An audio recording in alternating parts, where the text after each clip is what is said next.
Some stories are made up of fragments of other stories.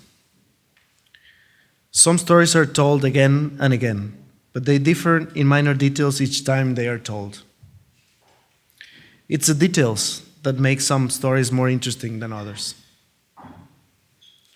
Certain stories extend over time, while others occupy only a brief moment. Sometimes they share places, or even people and ideas presented concurrently, or which travel in time throughout them. The story I came to talk about today has to do with one particular subject, along with some other stories I have been told. Even though I might at times left my subjectivity get the better of me, I want to emphasize that the story is based in real events, and that I will try to stick as much as possible to the facts available to me. In this talk, I will try to describe a journey I made to a faraway place, and to explain how observing and deducing facts from a series of photographs of a place in time to which I had never been eventually took me to the picture location.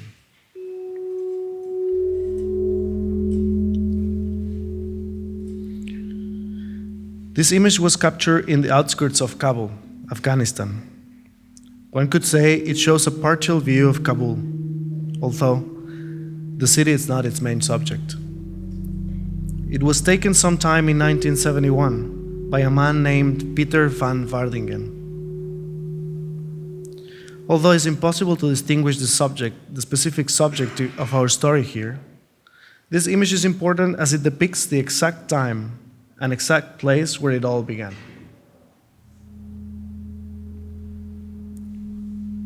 This is a closer shot, taken sometime during the 1960s, according to my informant, though the exact date is unknown. I could argue that the main subject of our story is depicted here, although it will be very impossible to actually see it. Photographs can tell us many stories, but most of the time, people don't pay close enough attention. Simply by devoting some time to them, they begin to reveal to us all the narratives and secrets they contain. I enjoy looking at pictures, especially taken by other people of places and times that I've never experienced. I like to project them on the wall and stare at them for some time. Sometimes, discovering elements that were unnoticed, even by the photographer at the time of shooting a picture. Photography has that unique quality, always offering the hope of preserving something for posterity. It's common for people to think that creating a photograph actually means buying time.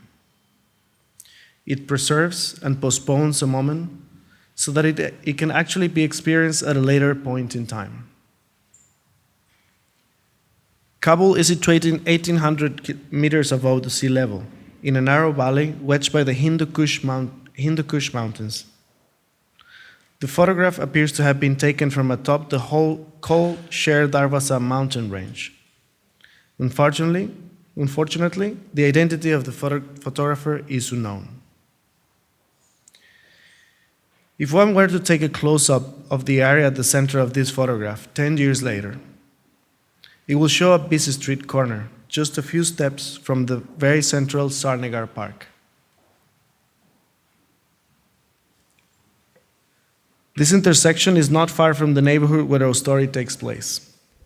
The picture was taken in 1975 by a photojournalist who was at the time working for Keystone, the British news agency. I came across it in a photographic archive, and as such was able to determine that the same photographer took at least a few more pictures in the same district. The Plaza Hotel can be seen on the left side of the image,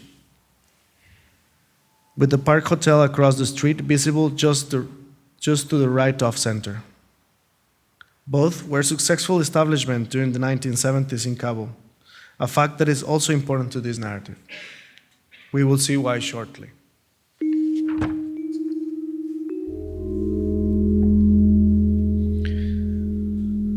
This image shows the same intersection, but from a different angle, and likely at a different moment in time. It was the access from a photographic archive of a German university library. It is actually one of the few images in these collections that I have been able to actually hold in my hands. It was taken with agfa color film by an unknown photographer.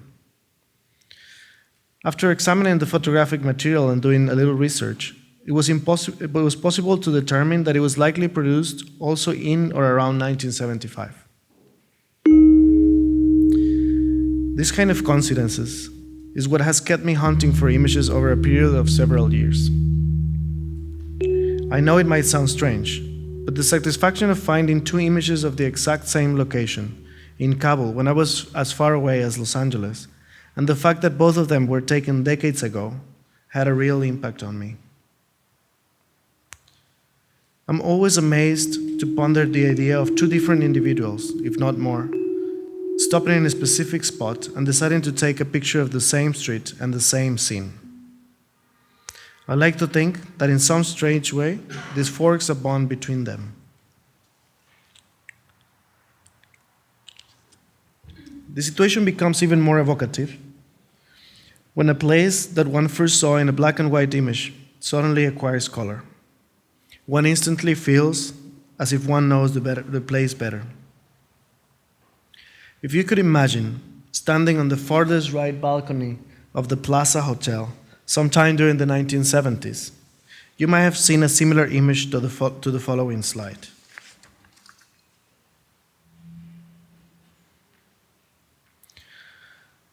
This photograph might have been shot a few years earlier or before the last two. I have not been able to precise the exact date. The image captured by a man named Aulaf Rizai depicts the exact opposite view of the same spot. From this point of view, it is possible to see the place from which the last slide was taken. Photographs are produced for very diverse intentions. By closely studying images of the same place taken by different individuals, it is possible to determine what each photographer wanted to keep in the frame, and to thus speculate as to the intention of each one. Framing is not the only important aspect of such an interpretation. One must also consider the exact moment when the shutter was released, the height of the camera at the moment when the light penetrated the lens aperture, and the angle from which the photograph was taken.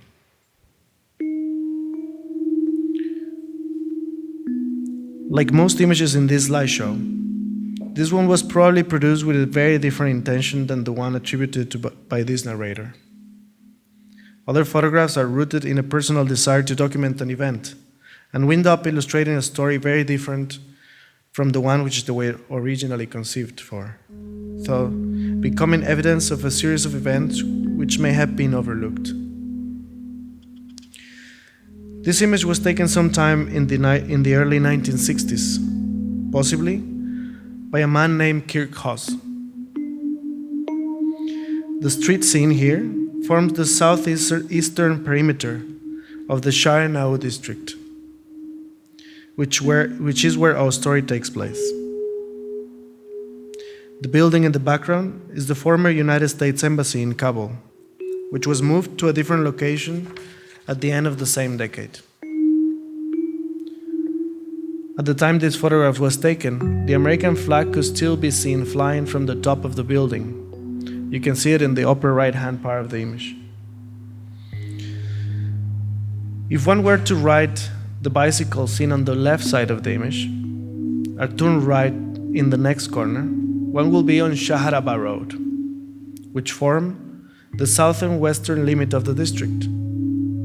The corner of Chicken Street lies just past the Mustafa Hotel. To find the main subject of our story, one will have to ride 1 block north on Chicken Street and then make a left on Sharenau Road. The One Hotel will be found about 50 meters up on the left. If one happened to be an art historian with an interest in Alighiero Boetti, this will be the source of some surprise. I'll explain you why.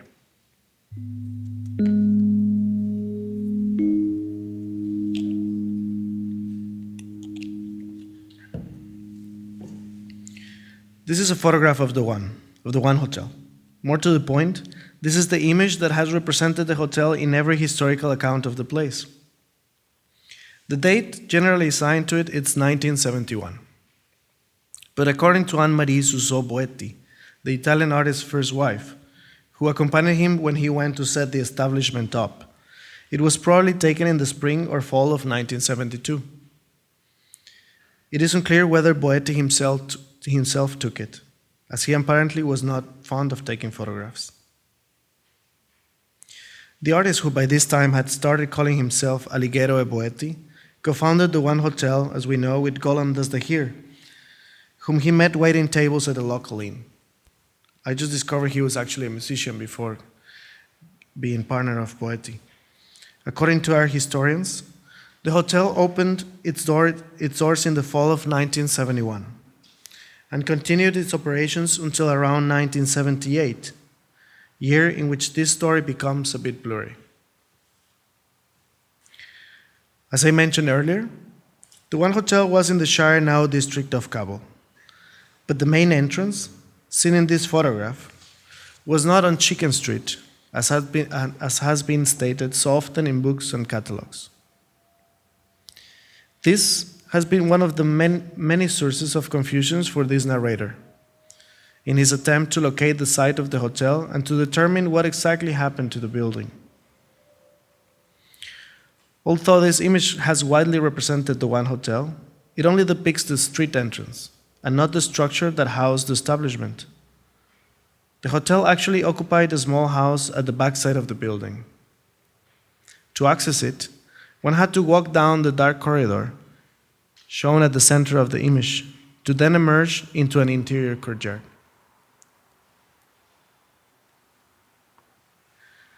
This is a portrait of Boetti, standing at the entrance of the hotel. If he were to walk down the stairs seen here, the artist will find himself in the courtyard where he will have a view of the back of the building seen in the previous slide. Somewhere in this courtyard, probably in the edge of the property on the left side of the image, there will be a passageway leading to Chicken Street. A couple of years ago, while visiting the Alighiero Boetti archive in Rome, I bumped into this image, which had never been published before. It was the first photograph I had seen in color, and also the first who depict the backside of the bungalow which hosted the hotel. This helped me imagine a little bit more what the actual building looked like, as well as the dynamics of the artist while in Cabo. From this point, one could see that the person who took the image in the past slide must have been standing around the corner of the patio. And one could also deduce, looking at Boetti's clothes, that this was possibly taken the same day that the previous slide.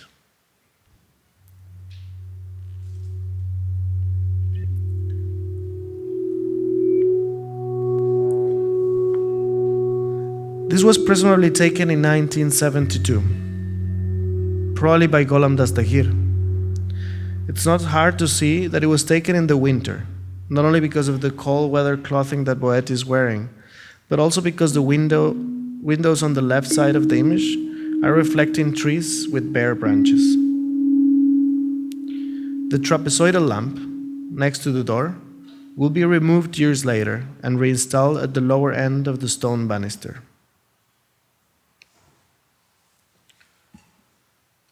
According to historical accounts, the hotel had only a few rooms, one of which was reserved for Boetti's bedroom and a second for his studio. Some of the larger rooms were partitioned off with textiles and rugs. The artist conceived of the hotel as a social space where strangers could share experiences. The hotel also had a kitchen and the large patio we have seen. According to certain written accounts, it could be difficult to get a room at the One Hotel sometimes, given the fact that besides the artist's many friends and other travelers from the West, it also had a large local clientele. In this undated photograph, Golem Dazdahir, Alighiero Boetti's partner, is seen in one of the hotel rooms.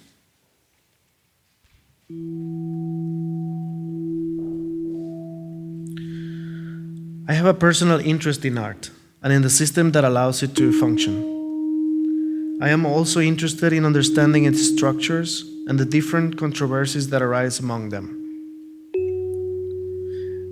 My curiosity is aroused by stories about art and the politics underlying the act of storytelling. At some point, while reading about the One Hotel, I started to have my doubts about how the end of the story was usually told. All accounts repeated the same few details regarding its demise, but no one really entered into specifics.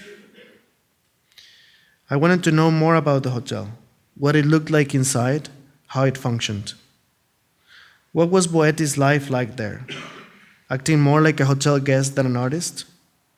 What was the atmosphere like outside on the street? There is a widely circulated story that the building was destroyed in an explosion around 1989.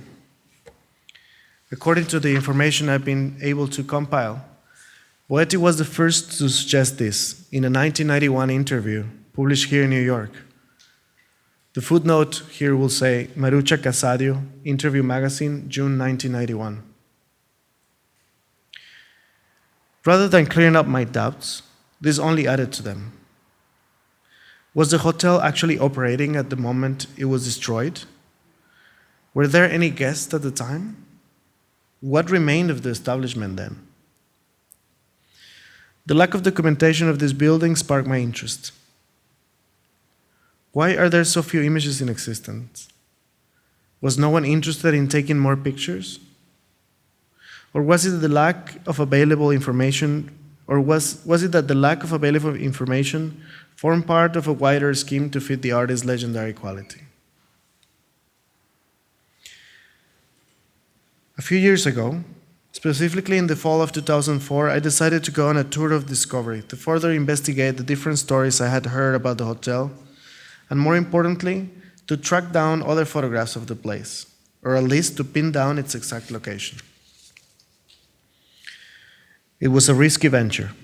I had to accept that this was Afghanistan, a country that had been involved in one war or another over a period of decades, and where most things are considered to have an uncertain future. Stories, people, and even buildings tend to disappear without a trace here. Even the war's root causes seems to be lost in time. During the 1970s, Boetti made at least 12 trips to Afghanistan, some lasting 2 to 3 months. He apparently had a need not only to stay in Kabul as a visitor, but also to feel like he was part of the bustling city life. So he opened a hotel as a way of putting down his own roots there. This photograph of Kabul was taken by an unknown tourist in June 16, 1978, exactly 1 year before Boetti's last trip to the city. During the 1970s, the city had been visited by an increasing number of foreigners, partly due to a boom in air travel.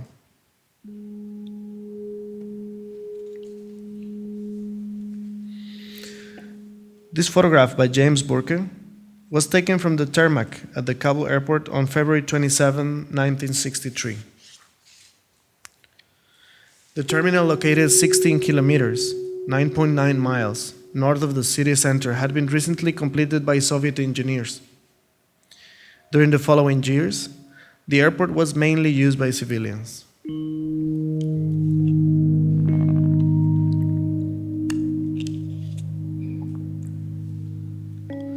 3 years later, the modest modernist building doesn't give the impression of being a very busy place. 3 or 4 groups of people can be seen, but oddly, only the ones near the airport entrance are in movement, while the other seems to be immersed in thought or in conversation. Nobody seems to be bothered by the presence of the photographer. This image also comes from the archives of Kirchhoff.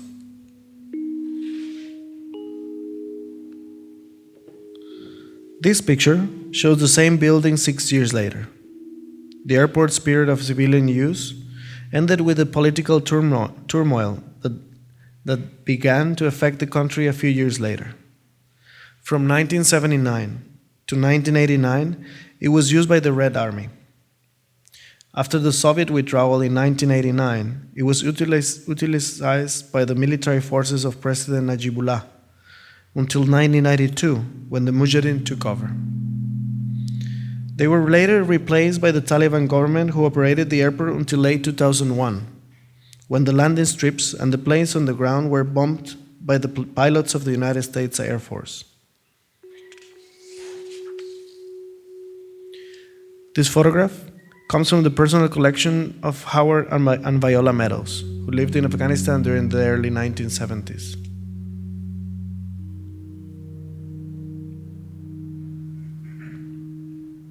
This photograph shows the same airport terminal, but more recently, following its occupation by US and NATO forces. Besides the military presence, which is the clearest difference between this image and the previous one, there is a smaller detail that bears noting. Not only have the letters spelling airport have been changed from red to blue, but the letters spelling out Kabul on the control tower are missing. How is it that the airport sign is left intact and not the sign on the control tower? Is there some deeper meaning behind this, I thought. But as I stated before, this is a place where things tend to appear and disappear without a trace.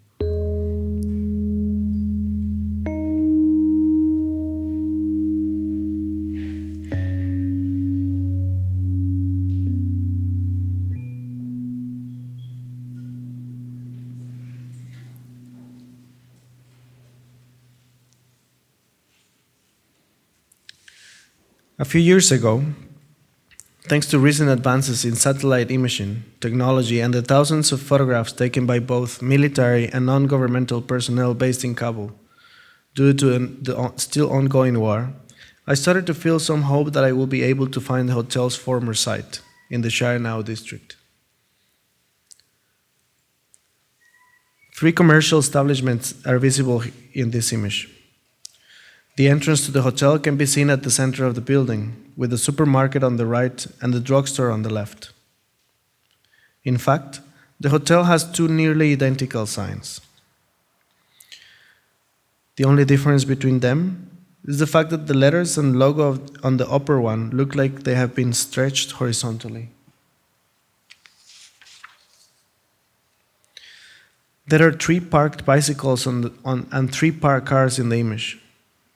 2 of the cars are parked in front of the building, and the third, also in light in color, is across the street, only visible as a reflection in one of the windows, as we shall see in the following photograph.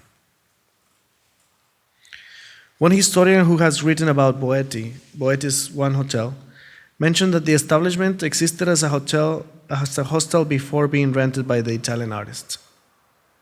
Although I have reasons to doubt this, the very act of naming it and hanging out a sign presumably turned this enterprise into something more than an ordinary inn.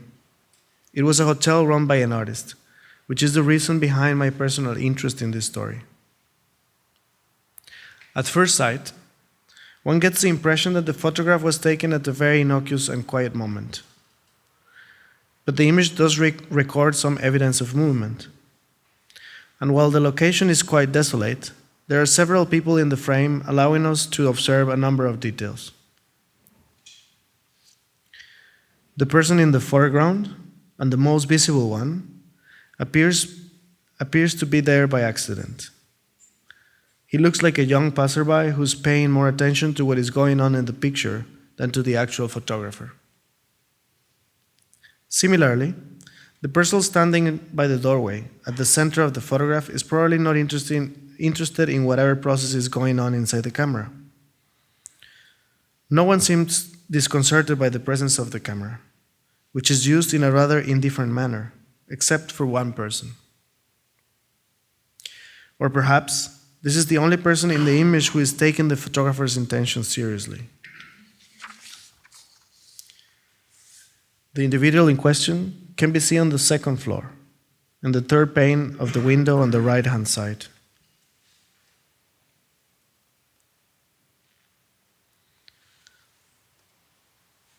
This is another image, taken at the same moment. The most interesting aspect of this photograph is not so much what is going on in it, but the conclusions that can be drawn from analyzing its differences from the previous image, which must have been taken a few moments before or after this one. This is the other picture that exists of the one hotel street entrance. Suddenly, when we look at this, we become aware of the presence of several more people. Based on the shadows and the figures which also appear in the first image, one can conclude that only a few moments have passed. Not only are the two people in the entrance still there, but more importantly, the person in the second floor window is still visible in the same place. The position of his head has hardly changed, though he has probably leaned over or sat down.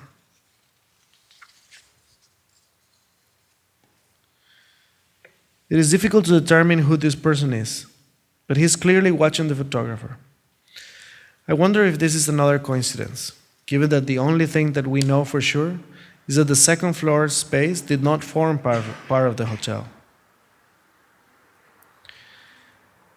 It has often been pointed out that few people in Kabul knew that the hotel was not being managed by identical twins named Alighiero and Boetti, but by an Italian artist. Will the person in the window know that the photographs being taken at the moment will be reproduced in our history books? I doubt it. But in any case, this person will be virtually impossible to locate today. Is the only one that, with a little luck, might be able to confirm whether or not Boetti took this photograph.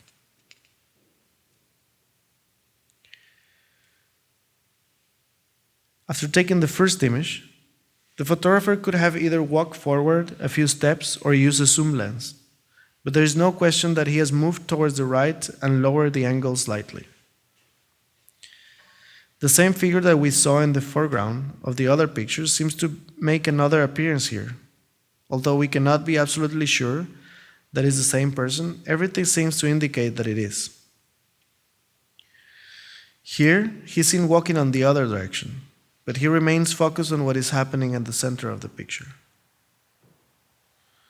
Some of the details I have described are difficult to discern in this reproduction, but if one studies the image closely, we can see that the photographer has perhaps unwittingly included himself in the shot.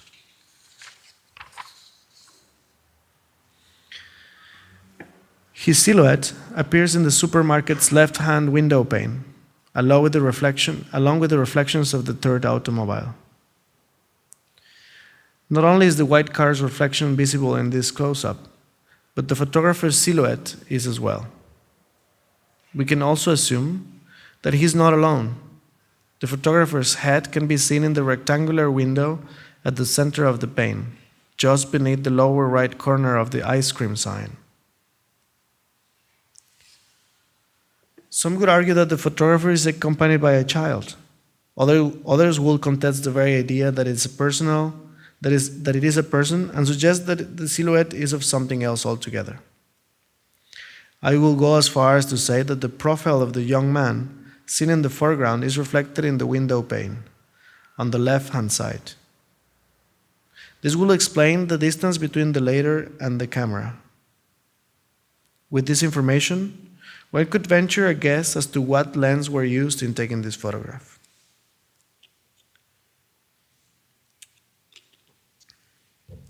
After a couple of years of sporadically looking at images of this district of Kabul, in hopes of stumbling upon some recognizable part of this building, I happened upon the following image.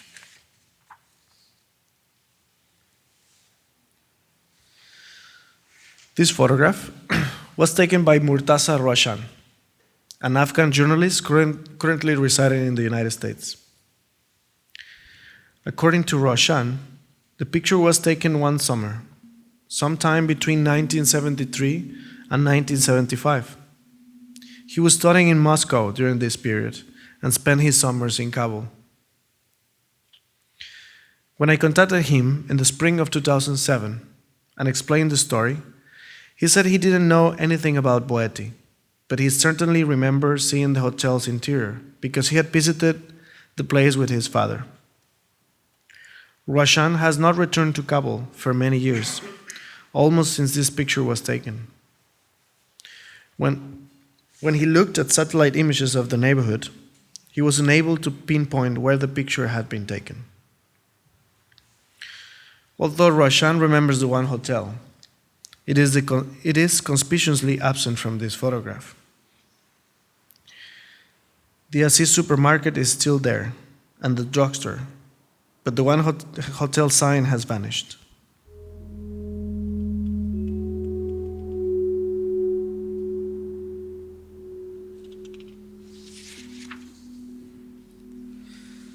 For the first time, we were able to see a little bit more of the surrounding area in the photograph, and also the upper part of the building. It is a 3-story structure, but the photographs attributed to Boetti show only the lower two.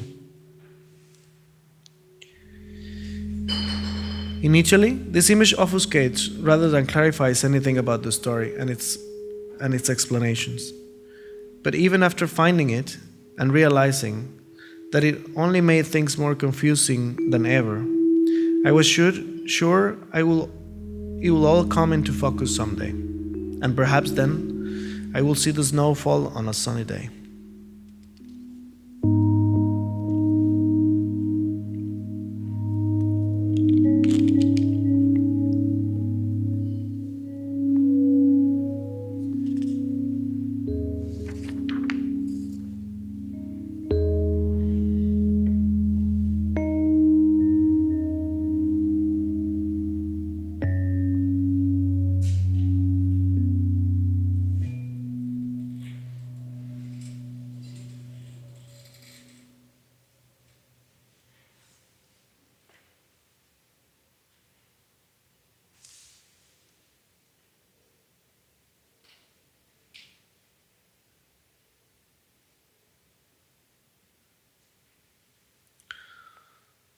The next image of the Sharanao district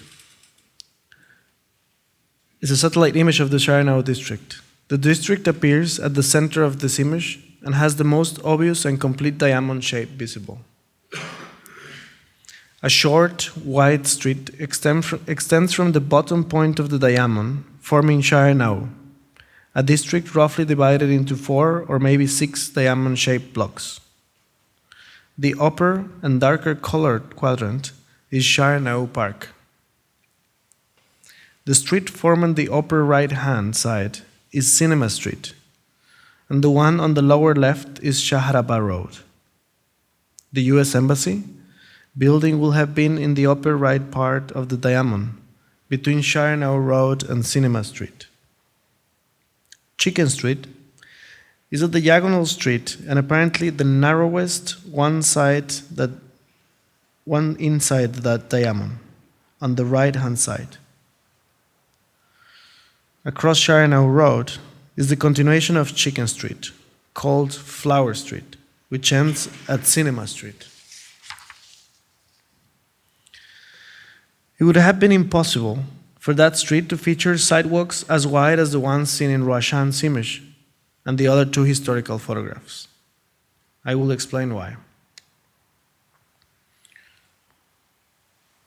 This is a photograph of Chicken Street, taken in 1971 by a different photographer whom I have not been able to locate, but it serves to illustrate the dimensions of the sidewalk, which is scarcely wide enough to contain people's shadows late on a winter afternoon.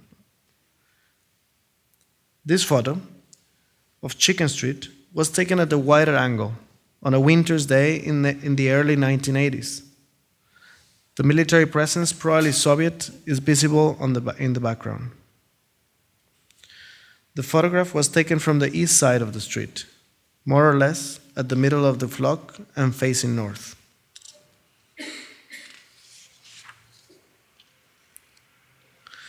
Based on found images, I was able to reconstruct the entire thoroughfare, but none of the pictures even hinted at the presence of the wide sidewalk, such as the one fronting the hotel's presumed location, as seen in the original photographs. This photograph, pretty recent, was taken by Thurston Tellis in 2002.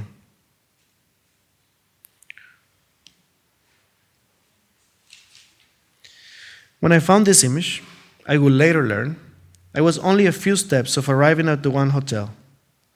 The photograph had been taken in 1984 during the Soviet occupation, as little as 5 years after the one hotel had closed.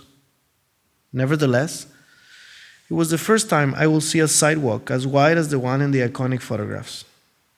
The Omed clothing store was indeed in the same street, on the same side of it, and only a couple of storefronts away from the entrance I was looking for. The unknown photographer had taken almost the exact same pictures as Boetti presumably did. It had been taken almost from the same distance, looking slightly on a different angle, but more or less towards the same direction. It was clear, during the 1960s decades, large family houses in Kabul were covered by tall buildings on the street side of the properties to give way to commercial storefronts, leaving the houses in the middle of the block. The solution was, like in this image, to leave some kind of tunnel that would lead to a more private space in the back. I would later understood that the neighborhood had not been changed as much, and that maybe there was a slight possibility I would understood what had happened there. There's probably 18 or 19 years between this image and the last one. The building on the last image has actually been repainted, and someone had planted the same type of tree that had been in the front of the building on the other side of it again. I thought, not all was about forgetting in Kabul. There was at least someone fond of repairing and bringing back a different moment in time, at least symbolically.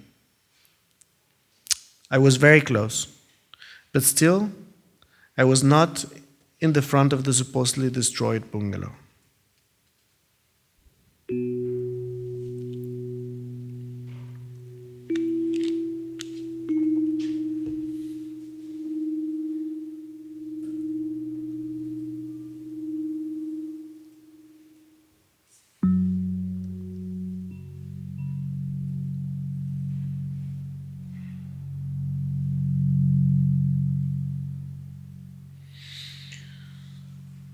When I realized that I had exhausted every possibility, I gave in and took all the papers I had accumulated over the course of my research and filed them away in a box where they will remain for a few years. Perhaps I will go to Kabul myself one day, I thought, and only then I will have the chance to solve this mystery. This had been my thinking until a couple of years ago, when I received a surprising call from Germany. A woman named Cordula von Keller at the other end of the line was aware of my research. She said that someone had apparently found the site of the one hotel, and went on to explain the series of fortunate coincidences that had led her to find this information. Some weeks later, after writing a few emails and making several phone calls, I was able to verify that the source of this information was a young man named Tom Francis, a journalist and art enthusiast working for the United Nations in Kabul. As he happened to be stationed there, he had undertaken the same task as I had, tracking down the hotel's original location, with one major difference. He wasn't sitting behind a desk in Los Angeles like I was, but rather walking around the Sharinau district.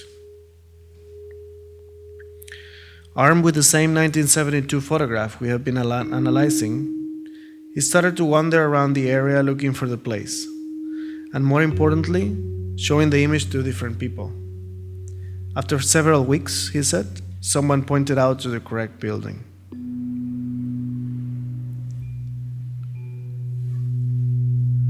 At first sight, it was hard to believe. But after analyzing the photograph, I gradually became convinced that this was the same building that gave access to the one hotel during the 1970s. After some time looking at this image, the bicycle on the roof called my attention, and I went as far as to daydream I had actually arrived riding a bike at the aim place. 37 years had passed since I started that journey in another photograph. This picture was taken from the northeast side of Shirenau Road, about 40 meters from where it intersects with Chicken Street, walking in the direction of the park. The photographer was aiming his lens towards the south. The Aziz supermarket and the drugstore are gone. Most of the building is taken up by a clothing store. The balconies on the facade were eliminated in order to expand the store's interior, walling in the space once formed by the balconies. The window with its multiple panes, where someone had once sat watching a photographer, has since been replaced by a large window without panes. On the wide sidewalk, a space once reserved for bicycle parking has been occupied by two public telephones and a kiosk of some sort. The awning makes it impossible to see the exact spot where the sign advertising the hotel funded by Boetti and Alighiero was hung.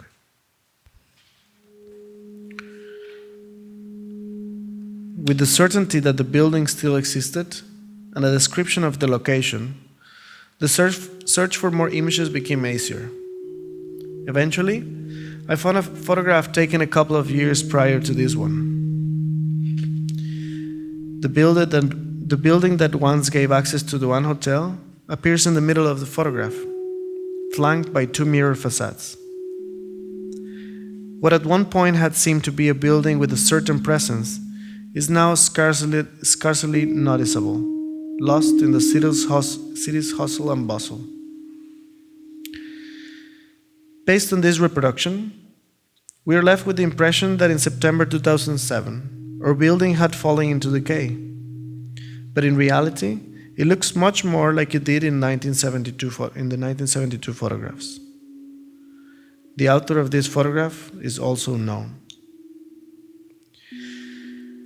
Rather than feeling the same impact that other images taken of this building over the years had on me, in this case,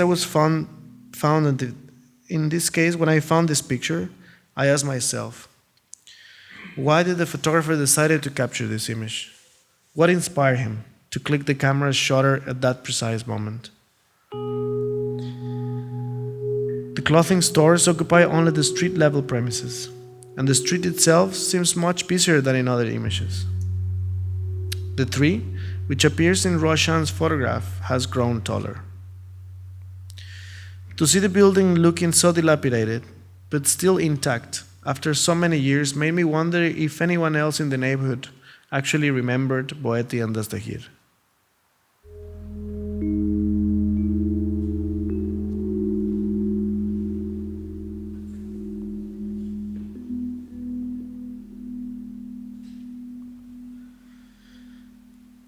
After spending a few days thinking about how I would feel if I could actually physically be in that place, I contacted Shah Marai, a photojournalist based in Kabul, and asked him to look for the building again, following Francis's directions.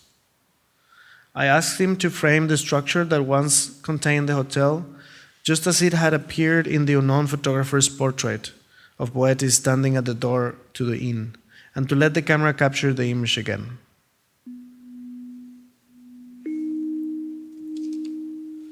Marai took this photograph in late 2009. At least from the outside, the space has changed very little, as you can see. Now there is a stone wall around the small balcony outside the door, and the resulting space is covered by a corrugated sheet metal. The window, next to the door has been trapped in a vestibule built a posteriori. But everything else looks to be unchanged when compared to the archival images. In this picture, I also noticed that the right-hand side offers a longer view than I had imagined from what I could see in the images from the 1970s, and the courtyard seems larger than it had before. I wish again that I could see what the interior of the building looked like.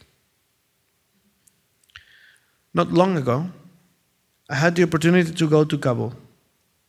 I could spend time in the building, and more so, spend time in the neighborhood.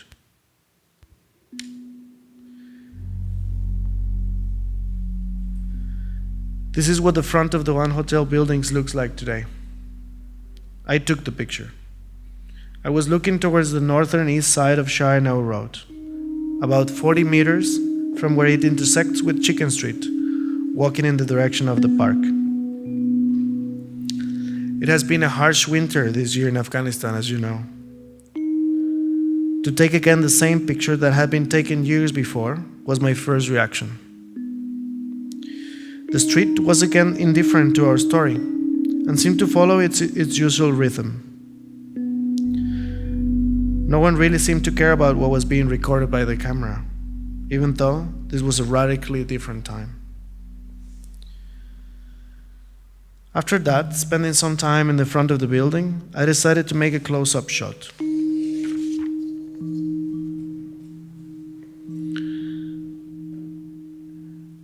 I felt drawn to place myself in the surrounding, even if it was through its reflection. So I looked for the window where I once had discovered the silhouette of Boetti. As I looked later at the picture I took, I was reminded of my earlier thoughts. Some stories are made up of fragments of other stories. They can be told again and again, but every time they differ in minor details. The building that once housed the One Hotel was thought to have been destroyed.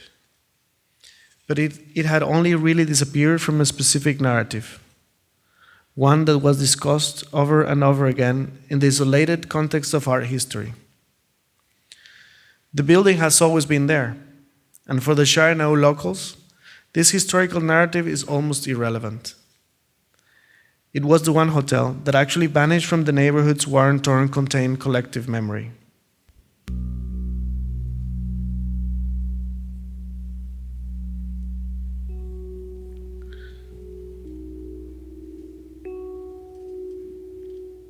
Once I got there, the motivation that I had brought me to such a faraway place started to vanish, and the actual context took on a different meaning.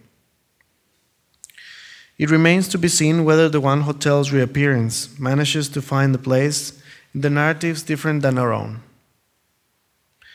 While rumor and speculation can sometimes get to be transformed into a historical canon, some other times found hard facts might be displaced back into the symbolic. It was clear to me that Kabul is a place where most things seem to have an uncertain future. The city's stories, people, and buildings tend to vanish without a trace here. But on occasions, they also reappear without warning. Thank you very much.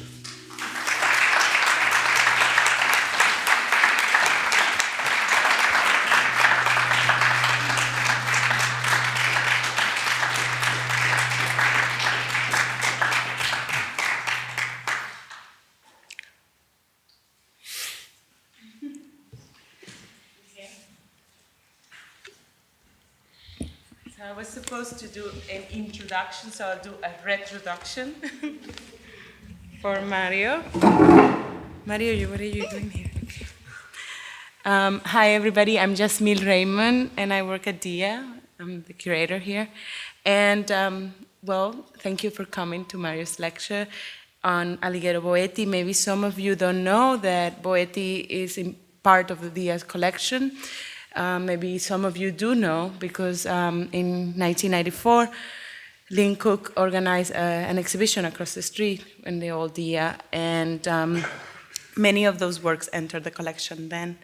So I was very thrilled when Mario accepted our invitation to come and speak on Boetti, who's one of beloved artists for many of us from other previous paths of life, but also an artist that right now, I think this week is opening at the Tate Modern, the retrospective, and will be coming to MoMA in the summer. And so this is a great opportunity to remember him. The Artist on Artist series you've seen before probably focus on one artist of Dia's collection or program, and it takes the opportunity for inviting a living artist to reflect or comment or critique an artist in the collection of Dia. I met Mario, and first his work, I was gonna do the moonwalk as I was coming, but I'm very bad at it. But many years ago, but then when we met in São Paulo in person, we talked about Boetti then, so it felt really natural to continue. I need to thank a few people just out of courtesy, and so their support continues to be with us, and because it's very important, so I have to do this thing. I need to thank the New York City Department of Cultural Affairs, Brooklyn Bowery for giving us our drinks, my colleagues in curatorial and at DIA, John Sprague, Patrick Hellman, Rebecca Rice, Carrie David, Sarah Kovac, and Kelly Kifland for their help coordinating multiple parts of this endeavor. I'm a little speechless right now because usually I do this before the event, and now I have so many things I could talk about. But I'm very grateful for Mario coming here and taking time to fly to New York and be with us. So thank you for such a lovely lecture.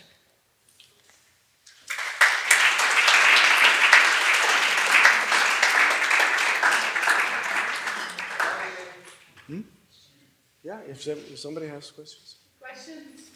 Throw them at him. What's in the actual building now today?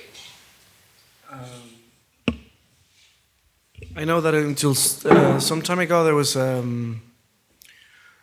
company. It was offices of a company that sells services to many different services. They sold from plumbers and electricians to, there's a big industry now. There's a lot of money passing through Afghanistan. So there was a house that occupied the office that occupied the whole house. We know that a couple of people that lived there at some point after it was before the hotel was the Indonesia embassy at some point, and there are a few details, but then it's also very complicated to track down the exact history because a lot of people who were there at the time they didn't come back, or is the different generation who have come back to reclaim their properties around this area. So it's actually very difficult to talk to anybody who remembers anything. So it's very kind of fragmented story that you can put together, actually. No restaurant around or some kind of shop where there's some kind of continuity who remembers. Yeah, there is, but when you go to the carpet store in the corner, it's the second generation who runs it. And they came, most of them, they left Kabul when they were like 13, and then they came back like 20 years after to reclaim that. And it's kind of impossible to kind of match things together. I wasn't able to talk to anybody who actually remembered something very clear, So did they all left because of the Russian and came back? A lot of people left, yes, when the Russians. I mean, some left in the middle of the Soviet invasion, and most of them have come back after 2001. Yeah.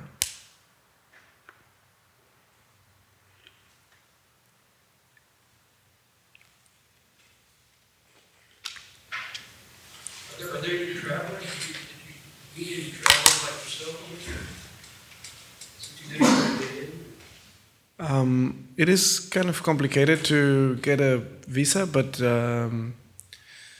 there are many people interested, tourists traveling around. I mean, it's a fantastic country, and there's many places which you can still go without worrying too much about the sort of dangerous situation. So there are, when you go to like guest houses and things like that, there's a lot of people traveling, also a lot of journalists. So yeah, I mean the Kabul airport is actually quite a busy one, not only because of commercial planes, but it's one. I mean, it's a very busy airport here.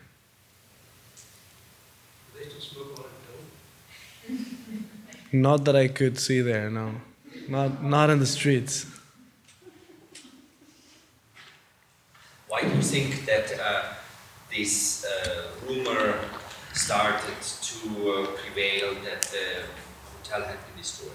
Why what? Why was there a rumor that the hotel was destroyed when they actually had? Well, it was Boetti who mentioned that in an interview. Yeah.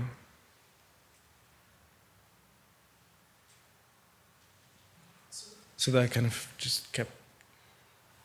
Mario, I'm wondering if you could talk a little bit about the difference that seemed implied in your talk, right, between how art historians use those photos, those one or two photos that appear, and the way that you use photos. I mean, there's something, I mean, for each, like for art historians, let's say, for that kind of narrative, and for your narrative, they function as evidence, but evidence in really different kinds of ways. And I'm not really sure how to characterize it, but there's something almost forensic about your interest in those photos. And I'm wondering, could you talk a little bit more about that? Yeah, I mean, definitely there's something forensic, but I guess, well,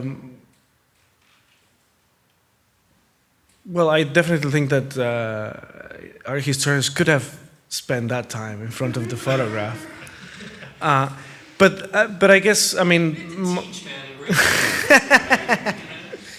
but I don't know. I guess, I mean, there's this sense of forensic, but in a way, it's also a rhetoric, right? I mean, I think at the end, my interpretation is a very personal one, and it has nothing to do with truth. I mean, the truth is some kind of rhetoric, but actually, I am not necessarily interested in finding the exact dates and the exact information, but more about sort of sharing some kind of my personal relationship to that. I mean, I kind of played. I mean, in a way, I think when I first started writing this script, I was actually thinking about an art history person, which is this nun, which goes on TV and like describes like every painting. You know, like they studied like in that corner there's such and such, this angel, this means such and such. So I was thinking of I was really very much thinking about this historical rhetoric, and sort of yeah. Also argue it's a little bit how probably policemen would analyze traces or things that you did. I wonder why you decided not to use other sources, or at least not in your talk, notes or other information, interviews with people. You mostly focused on photographs, right? Yeah, I mean. I mean, some of the information comes from interviews, but there's very little written about it. I mean, more and more, when I started doing it, I feel like in the last 4 or 5 years, maybe, there's been a little bit more writing about it. But actually, there's not much, and I talk to people and things like that, which is reflected here. But I think for me, it's also it's interesting to kind of keep it in the realm of an artist studio, and sort of trying to keep it in that, sort of reflect that in the form of the text, I guess. Yeah. And did you get to talk to somebody like his wife who was there, who spent time? Yeah. I talked to a couple of friends of him who went there, and the wife, and so some details are there, but not many people took photographs. I mean, it's very blurry, you know.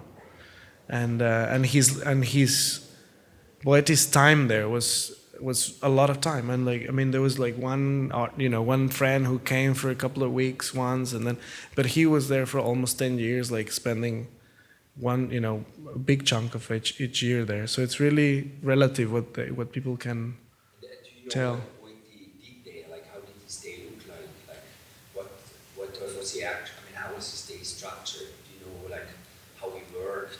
I mean, he had obviously worked down there, Yeah. but then he was also a heroin addict. Yeah. And, between those two extreme, let's say. Yeah. Things, how, I don't know, daily how that worked. I mean, I know that. I mean, the stories are that he was very busy all the time, and that he was receiving. He was with the embroidery stuff kept him really busy. That's what I heard from different people, and because basically every time he was there, like he will receive every day people like bringing stuff, and then he will make corrections to everything that they will do, send them back, and it was kind of an office thing. And then he was also doing those postal work. So I mean, I could perceive that, and I guess it was the same back then. It was just like, to get 720 stamps, it could be quite an ordeal. So that's the sort of mythological story that I could kind of gather. Like that he was really busy all the time, and that he was sort of dispatching from his room. what about the drugs? Like, Nobody mentions that. It's crazy. I mean, it's clear that he, at least the beginning of it, he went there because of that. I couldn't find anybody saying like, yeah, I went to this or that. so do you think like they sanitize the history, like from the family? Like, I mean, obviously his wife was. I don't know how they manage. I mean, I know that they're. I mean, the feeling that I have is that they are quite relaxed about it. I mean, they're not.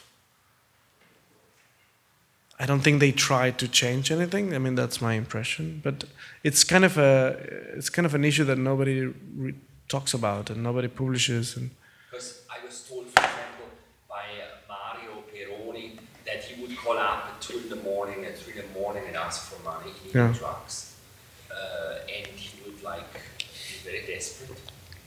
So he would call at impossible hours to get the money for stuff. yeah, I know stories like that at the end of the life. I mean, yeah. But I don't know how it was in Kabul. Yeah. Yes. I was wondering, it seems like was the decision to actually go to the visit a sort of practical one, that you're taking the research as far as possible? Or because sometimes in the presentation it feels like you're resisting going, that you want to do a completely through photography. Yeah. Which one is a fair way of saying it? Yeah, well, it's part of a continuation, and yeah, it took me a lot of time to think if it's worth of me going, and of course you make yourself a lot of questions, like why will an artist go there, and what is it art really doing anything like to take such an enterprise, I went because I want to keep developing the story. Why such a passion for Boetti? I think it's less. Why Boetti? My passion is less about Boetti. I think it's the story that really intrigues me. When I started working on this was around 2003 or 2004, and I was living in the U.S. And I think, in a way, the very first thing that moved me into trying to do something about this story was the fact that I wanted to say something about the political situation and the invasion there. And in a way, this kind of formed some kind of way of sort of saying something while living here and sort of being sort of surrounded by this situation. And so it was a way to kind of, say something. And it was kind of an excuse. It's at the end, the whole story is just kind of a medium, And at the end, when I go to Kabul, I think like, I'm not looking for for a Boetti here, I mean, there's a lot, many more interesting things there than Boetti.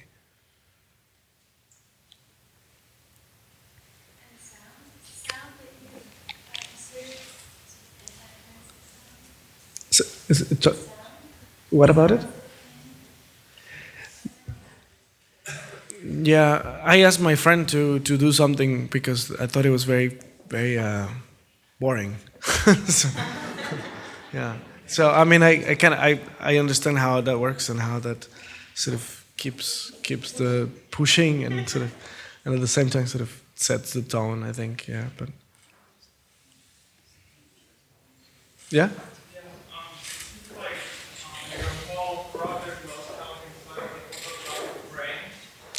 Say that again. Sorry. It seemed like the project was kind of inside of constructing an artwork inside of a photographic frame.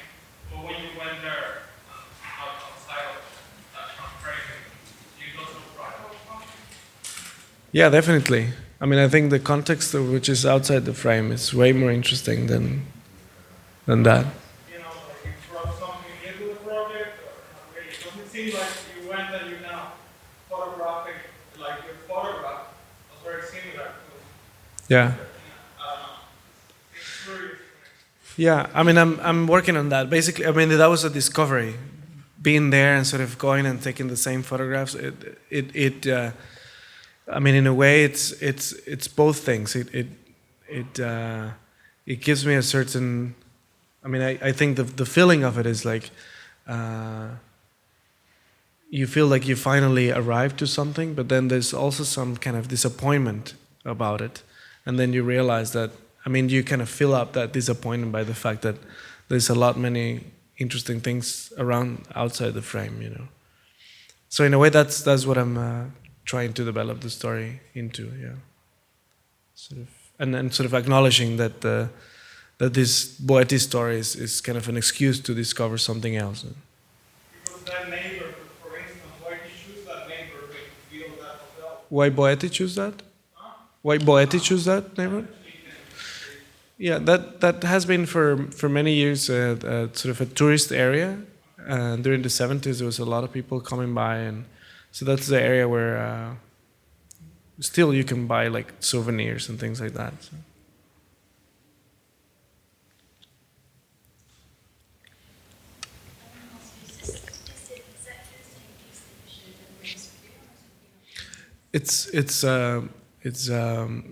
I changed a number of things, but.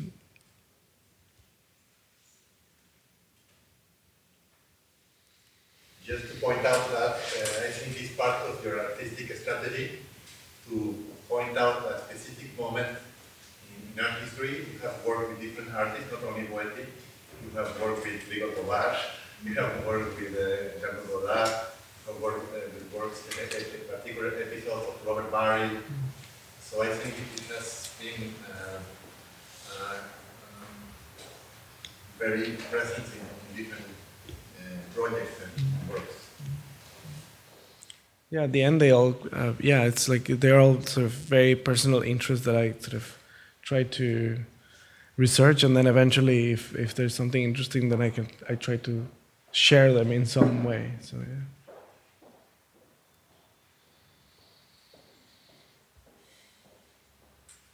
Good. Thank you.